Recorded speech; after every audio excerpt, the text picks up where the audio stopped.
Hello नमस्कार दोस्तों, एक बार फिर से स्वागत है हमारे इस यूट्यूब चैनल पर आपका। आज हम डिस्कस करेंगे संज्ञानात्मक मनोविज्ञान के बारे में, जो कि जीन पियाजे के द्वारा दिया गया। और अगर हम जीन पियाजे के बारे में देखें तो वो स्विट्ज़रलैंड के रहने वाले थे और ये जो उन्होंने प्रयास किए तो वो सन लगभग 1922 और 1932 के आसपास उन्होंने ये प्रयास किया दोस्तों। इसीलिए तो उनको संज्ञानात्मक मनोविज्ञान का जनक कहते हैं और साथ में विकासात्मक मनोविज्ञान का भी, क्योंकि उन्होंने मानव के विकास के बारे में अध्ययन किया था। अब लेकिन महत्वपूर्ण जो चीज़ें आती हैं वो आती हैं जो इन्होंने अवस्थाएं बताई। वो सबसे पहली जो अवस्था आती है हमारे सामने एक बच्चे को विकास को लेकर, जिसमें क्या होता है कि एक बच्चा जो उम्र होती है 0 से 2 साल की, उन पर उन्होंने कहा कि यह जो अवस्था है वो एक गामक अवस्था है। गामक का मतलब जैसे कि संवेदी गामक अवस्था हम कहते हैं वो। इसके अंदर बच्चा क्या है कि उन्होंने बताया कि 0 से 2 साल का बच्चा, इनमें 3 चीज़ें उसकी महत्वपूर्ण रहती हैं जिसके माध्यम से वो लर्निंग करता है। वो 3 चीज़ें क्या हैं? वो हैं पहली त्वचा, दूसरी है कान और तीसरी है आँख। इनके माध्यम से इनको अनुकरण करके वो सीखता है, इसी कारण इसको अनुकरण की अवस्था कहते हैं। दूसरा उन्होंने इसके बारे में बताया एक पूर्ण सक्रियात्मक काल, जिसको 2 भागों में बांटते हैं। पूर्ण सक्रियात्मक काल को 2 साल से लेकर 7 साल के बच्चे को माना गया और 2 भागों में उन्होंने बांटा। लेकिन पूर्ण सक्रियात्मक काल होता क्या है? जैसे इस समय बच्चा 2 से 7 साल के बीच में उन्होंने बताया कि पूर्ण सक्रियात्मक काल है। इसमें बच्चा काम करवाने में भागीदारी निभाता है, अपनी छोटे छोटे काम करने, घर वालों के कामों में थोड़ी रुचि दिखाने लग जाता है वो। तो अगर हम देखें इन्होंने 2 भागों में क्या बांटा, तो पहला था एक वैचारिक काल, दूसरा था उनका जो अंतःप्रज्ञा काल यानी प्रज्ञा काल यानी जो विद्वान काल होता है।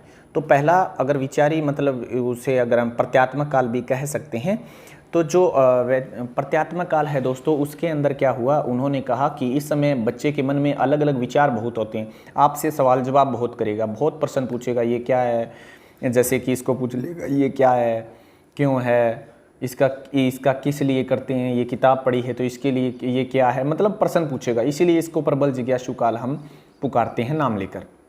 नेक्स्ट आता है दोस्तों इसके बाद अंतःप्रज्ञा काल। इसके अंदर क्या होता है, वो खुद को ज्ञानी समझने लग जाता है। मतलब वो सोचता है कि ये ऐसे है, ये ऐसे, मतलब खुद ही अपने सवाल घड़ेगा और उसके उत्तर ही खुद ही बना लेगा।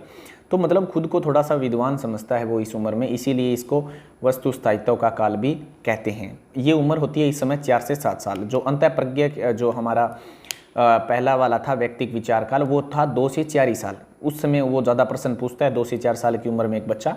लेकिन जब 4 से 7 साल के मतलब अतः विद्वान काल होता है वो, उसका जब काल 4 से 7 साल की उम्र में, तब वो क्या है अपने उत्तर खुद ही घड़ लेता है, मतलब वो अपने आप को ज्ञानी समझने लग जाता है।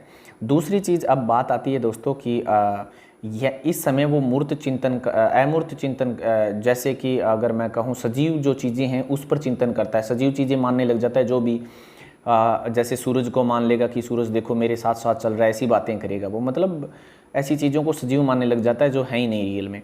अब बात आती है दोस्तों नेक्स्ट पॉइंट पर। अब हमारा जो पहला तो हमने बात की गामक अवस्थाएं जो संवेगी हैं, दूसरा पूर्ण सक्रियात्मक। अब आती है मूर्त सक्रियात्मक काल। मूर्त का मतलब है कि इस समय बच्चे जब उम्र होती है 7 से 11 साल की, इस समय बच्चे जो मूर्त होता है, मतलब जो चीज़ें हमें सामने दिखाई दें उन चीज़ों के बारे में सोच विचार कर सकते हैं, मैथ के सवाल निकाल सकते हैं और उनको आसानी से सोल्व कर सकते हैं, मतलब रीजनिंग के सवाल थोड़े बहुत निकाल सकते हैं। कहने का मतलब जब उम्र 9 के आसपास हो जाती है तो वो क्या है, चिंतन करने की भी शक्ति आ जाती है, तर्क भी कर सकते हैं, वो तर्क वितर्क के प्रश्न भी हल कर सकते हैं।